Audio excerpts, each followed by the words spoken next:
Welcome to the Blowhole. My name is Sash. I am here with a good friend of mine, an alumni, Vin Lancey. Hello, man. Hello. I'm excited to be here. So, before we go into our history together and what you're doing now, let me explain where my rest of my team is today. It's a Monday. We're trying to go ahead and do an extra episode, and Vin's in town today, which is a rare gift to us. But Steve was here, right? But he had such a fucked up 4th of July weekend of getting drunk, bar fights, leaving a fucking just collateral damage behind him like a whirling dervish that apparently the marina wants to call the cops on him. So he had to leave. Holy shit.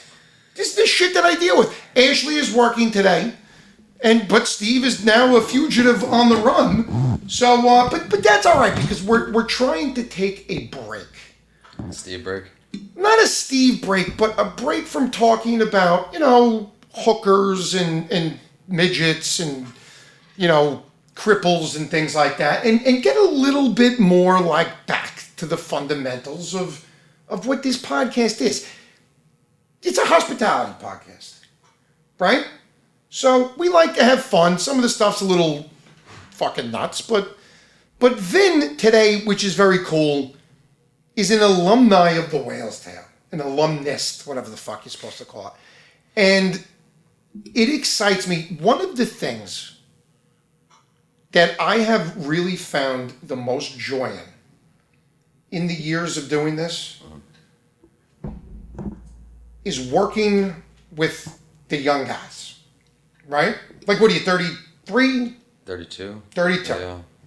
And I've known you since you were a little kid, man. Probably like fucking a teenager, 12, 13 years old. Yeah, one of the block parties at Brian's was my first memory. Because you're my brother-in-law's really good friend. And so you worked here for a couple of years, probably, 7, 8 years ago? Maybe even longer. Probably even longer. It's crazy. It goes quick. Yeah. And I was watching you. You always had big dreams, big goals. And you have an incredible story, which I'm excited to kind of have you share a little bit of and how people can find you.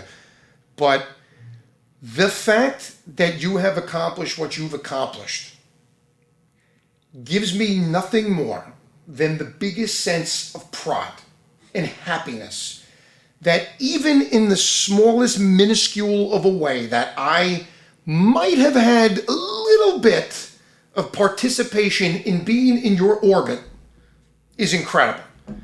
And that to me is what I find the definition of success is. This is like the second chapter in business is not the monetary value.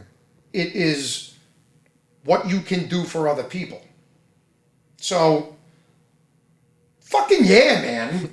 Gassing me up a little too much. I appreciate saying everything. Not at all. Yeah. I'm fucking blown away.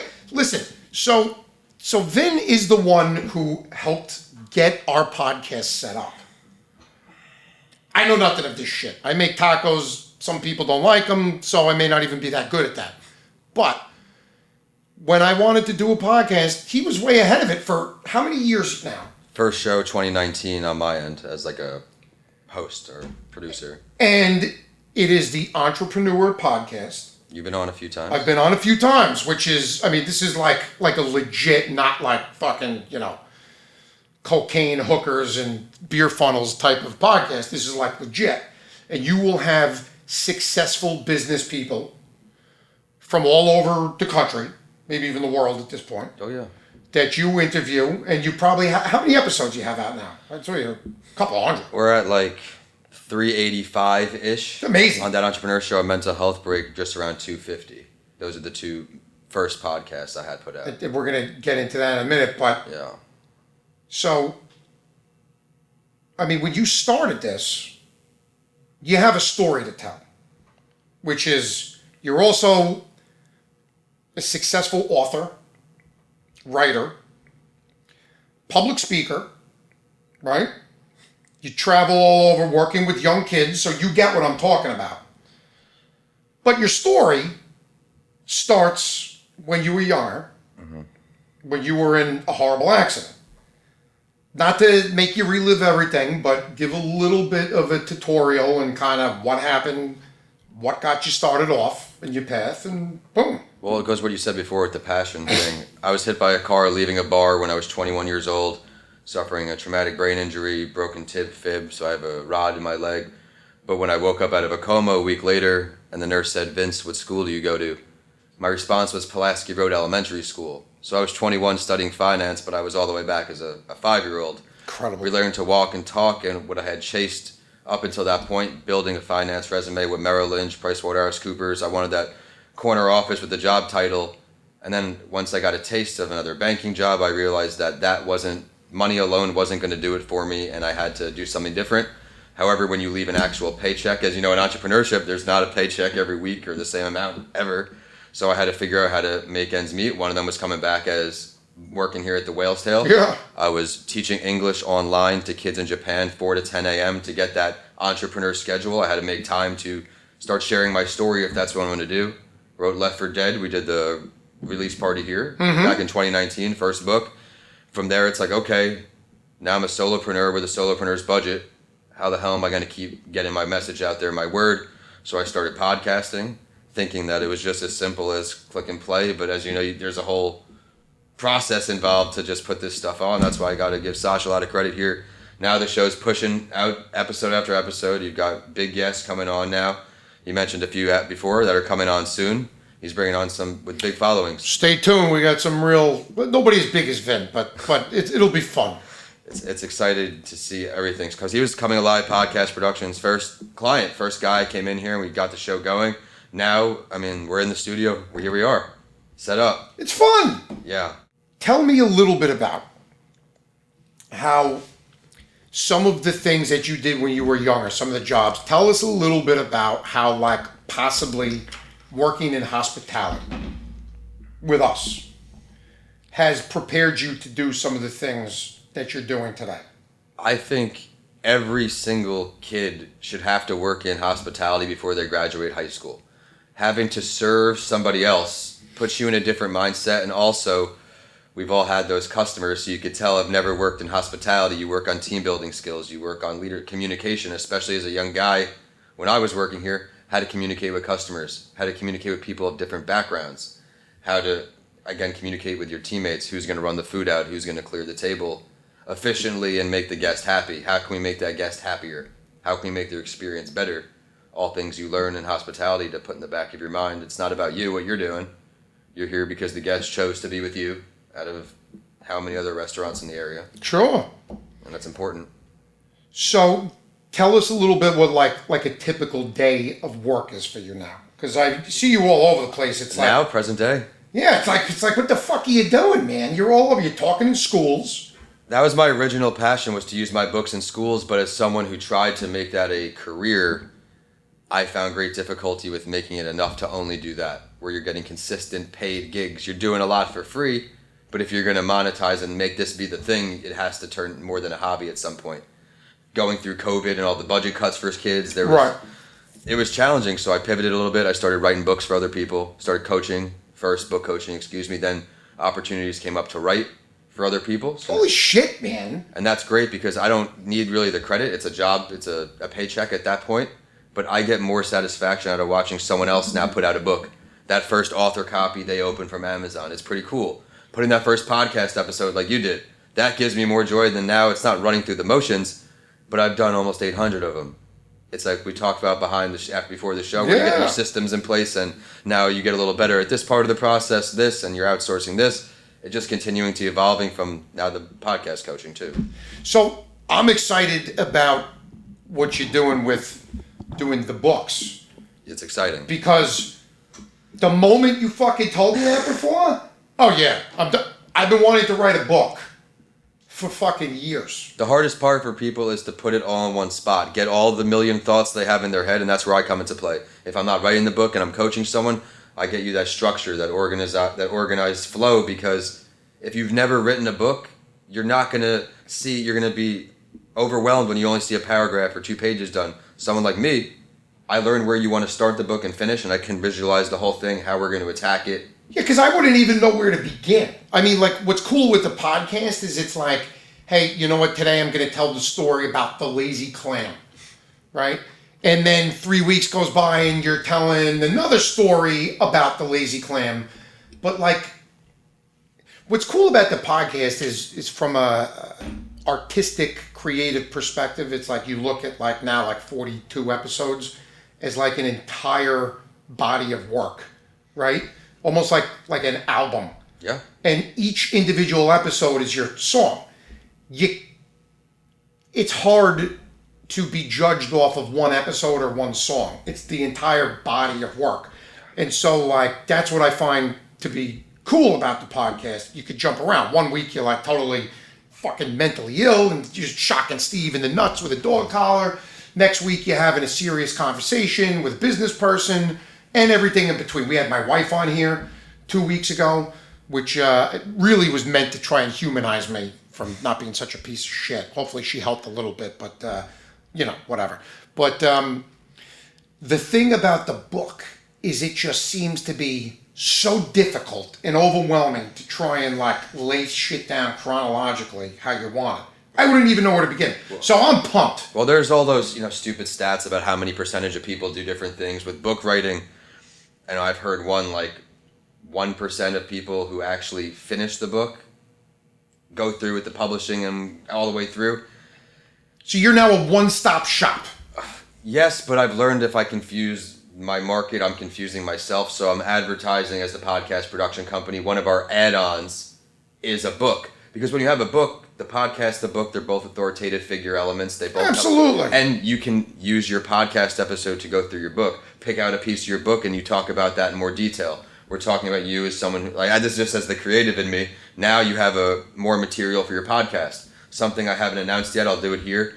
We talked about the podcast university we're building behind the scenes, but I've got the podcast, which Sash will be a guest on, where we're teaching podcasting to people on the podcast. Different parts of the process, because not everybody can afford coaching. Not everybody wants coaching. They want to do it on their own. I have my podcast book coming out, a workbook that we'll go over on the podcast. We'll bring on guests and hosts to help people listening on that want to start their own show.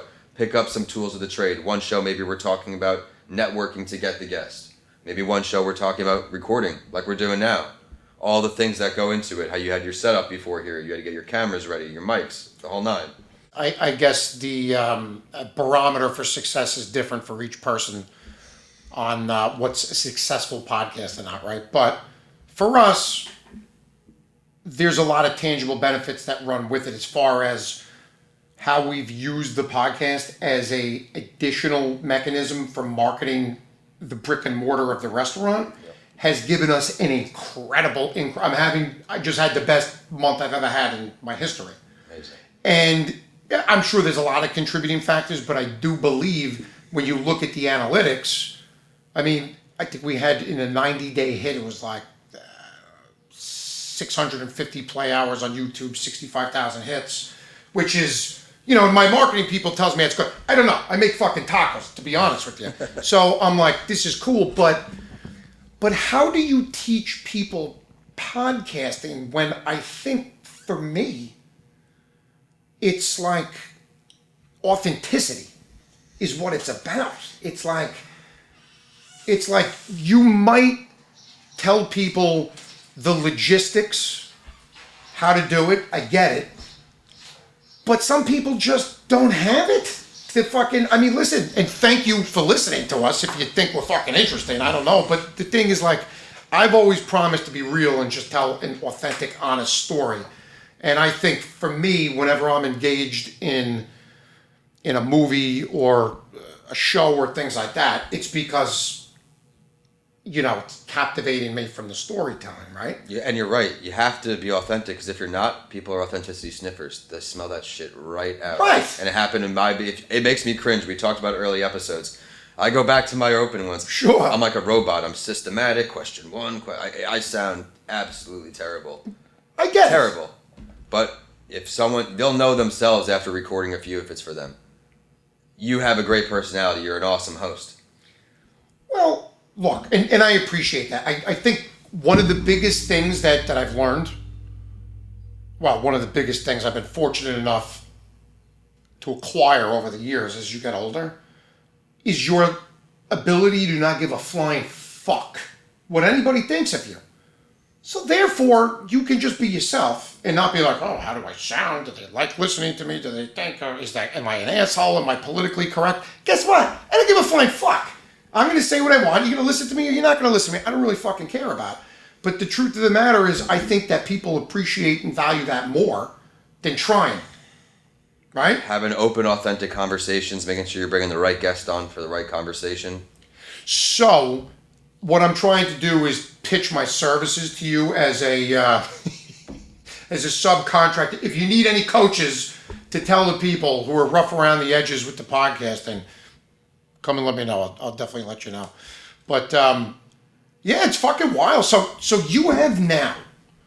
I remember when you were telling me when you started to get to the point of sponsorship. Mm-hmm. You're pulling in a decent penny. But then I was focused on that. Back to the authenticity thing, I strayed away the last few quarters, as my seasons are all quarters, because in the beginning I didn't have a plan with podcasts. I'll put out a few episodes and we'll see how it goes. People listened, so I kept going and people wanted to be on the show. Sponsorships can bring in a lot, but they also takes time away from. I had so much going on, and many entrepreneurs' problem until I had my team built out. I was neglecting a lot of areas that can be revenue producing, like sponsors. Finding the right sponsor for your show. For example, I'm in Tampa, St. Pete. That might be the best to have someone, even though my listeners are worldwide. The majority of them, of course, the biggest percent is in Tampa. Sure. And then the next biggest chunk is up here in New York, where I'm from, where my networks are from. Now, I mean, the years I think we've interviewed people in 35 countries or 36 countries. Really? The message gets out. As my portfolio builds, I'll have reach in those areas, which is nice. What was the most fucked up interview you ever had? You got to do something fucked up. It's different type of messed up. So it was a reach guest, which means like a reach college, like, I don't have enough credibility yet. I don't think they're going to say yes, whatever they do. Go through this interview. We're shooting the shit before. We're having a great conversation. So it just naturally goes into the show. I forgot to hit record. No. This is someone I didn't think was going to give me his time anyway. Oh, get out of here. Yeah, so I found honesty was the best. I was like, listen, I want to be honest with you. Like, somehow the record button didn't get hit. Can I please get 30 more minutes of your time? And it worked out. But, really? But I mean, I was shitting bricks. I was like, damn. So it was like somebody that was of high value. Yeah, it was my only New York Ranger on the show. Oh, get out of here. Yeah. Oh, Jesus Christ. Yeah. But it happens. And that's there will never be a perfect podcast. In the beginning, when I tried to be that recovering perfectionist as an entrepreneur, trying to make it sound perfect, this. No, you got to let it be. You got to let it flow. If the door someone knocks on the door, go with it. If the phone rings, someone's calling me. Play it off instead of chop, cut. I agree. But some clients, they want me to remove every filler word, like the likes, the ums, what have you. I can only speak from my experiences of me trying to do that in the beginning. I think you're splitting hairs. And it just, people don't want to hear something that sounds overly rehearsed. I agree. I had the talking points with what questions, which is great. You can give people expectations, but I was the mistake as a new host. Question 1. Question 2. It sounds terrible, but it led me to where I am now. Right. Learning from all these mistakes and pivots, and I can teach my clients, like, hey, don't do this. Take it from me. And you find some of the most fun and the golden moments happen just organically. Of course. All the time. It's active listening like you're doing with me. Yeah, we're just fucking having a bullshit. I mean, I've known you for a long time. You're a fucking good dude. It's easy to just have a conversation. I fucking haven't seen you in a while, so it's easy. And you got a lot to say. So, trying to help people with mental health, what are some of the things? Because, listen, we all know, and Steve's not here to fucking make fun of me, but I stopped drinking a couple of years ago, and, I went through the You're doing great. self-help process, and I've never been happier in my life, and it's because you remove that spiritual malady that kind of fuels a lot of those unhealthy mental little idiosyncrasies, you know what I mean? Like the ego, the fucking fears, the resentments. I mean, that's where a lot of this shit comes from. Well, you lose the ego being back in hospitality. You're going back to the point, I was 28 years old with an MBA, and I went back to bussing, expoing, serving, and I'm serving someone else. that will check you quick. Doesn't matter. Well, it's good. It doesn't matter what degrees you have, what job title you have. So- serving someone else gives you that hump, keeps you Do grounded. you think that humility is a huge component to mental health issues? I could see a lot of people I know that do have not brain injury induced mental health challenges. I think scrolling on social media all day is the worst. People just comparing on Right. there. I'm on 25-minute timers you can override, of course, but it's that discipline too. I'm on to post, or I'm on in the morning when I have a break, and that's it. The other thing that's freaking terrible is I'm a big advocate. I'm not sober, right? I will drink if there's an occasion, but Right, but you're not a fucking alcoholic. from my so- accident, I don't do it very often. It's just I choose not to. But me personally, when I drink on a few days in a row, like 4th of July weekend, that's not good for your mental health. You're waking up, you're not feeling rested. You got to sleep. Your first 15 minutes of the day cannot be on electronics. And this sounds corny or whatever, but when I wake up, 15-minute timer, I don't look at screens. It's interesting you say that though, because when I go downstairs in the morning, I pick up my iPad and I play this puzzle game every morning To get your brain going. to get my brain going. Yeah. I do that for like 20 minutes while I have my coffee, listen to the news, and I'm playing this fucking puzzle. And I love it. You're doing some kind of productive activity with that puzzle. For me, what I'm doing in that 15 minutes, just dusting the table, doing some dishes, just getting my brain going. You're saying don't like just veg out like an idiot scrolling through Instagram and Well, because it's a rabbit hole. You see one thing to the next, and before you know compare it, right. Oh, no doubt. and then you just wasted, an hour of your time. When for me, everybody should value their time very much as we're getting older. And for me, you're not going to just catch me as a business owner. I can't. If I maybe had a different position where I had not always to work, actually, there's always something to do. I could be working on something throughout the entire day. When am I going to take that break, and what am I going to choose to do on that break? How long are you in town for? Tomorrow, as we're recording this, we'll shout out Brian. He's got his big debut tonight. My fucking loser brother-in-law that How I Met You is his premiere on The Bachelorette is this evening. I'm proud of him. I'm happy for him, and I hope he. Look, he's a good-looking guy. He's gonna, we'll see how far he goes. I don't know. He hasn't. He's gonna shared give you a much with show. us. That's all I know is he's gonna give you a show. There's Brian's- no fucking doubt. Brian's he's gonna put it on for everybody. He was also my general manager for years. I mean, I started him off washing dishes here at 13 years old, and he fucking hated me. I was so tough on that cocksucker because I've known him since he was like 11 years old when I started. being I assistant. met you at one of his block parties, Right. And this has got to be 2006, Oh, yeah, no doubt. 5, 4, something like that. Fresh into middle school, trying to be delinquents. Hey, listen, we're all still. I'm 46 years Yeah, old. I'm still yeah, fucked up at heart. Oh man, But great block parties those years. check that out tonight. We're doing a private because I've already been sued by fucking UFC cocksuckers. So I want to make sure that we're very clear that we are doing a private family little gathering of his screening, and there's no money to be made from it. Pricks. Anyway, what do you want to tell us? How do people find you, man? Well, signing off. Other than Tinder. Thanks for bringing me on the show. Finally excited to be a guest. I'm Vincent A. Lancy on everything online. My website, business website, comingalivepodcastproduction.com.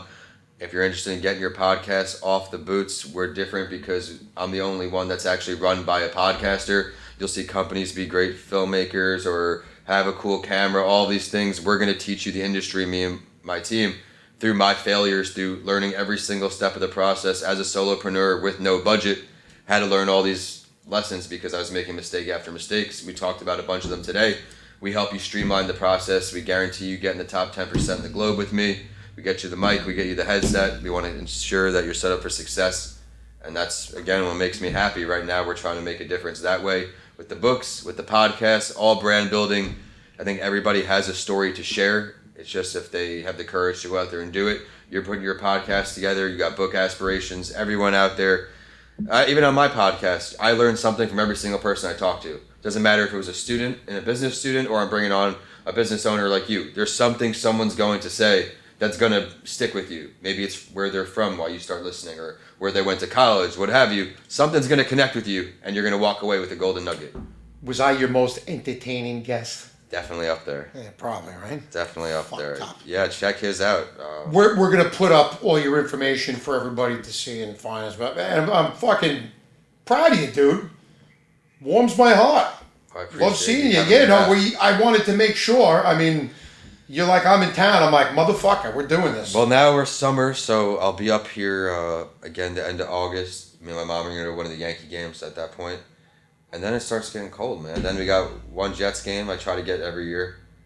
I used to go to the freaking snow Jets-Pats games. Now you catch me on the couch. All right, ladies and gentlemen, if you like what you hear, share, you fucking cocksuckers.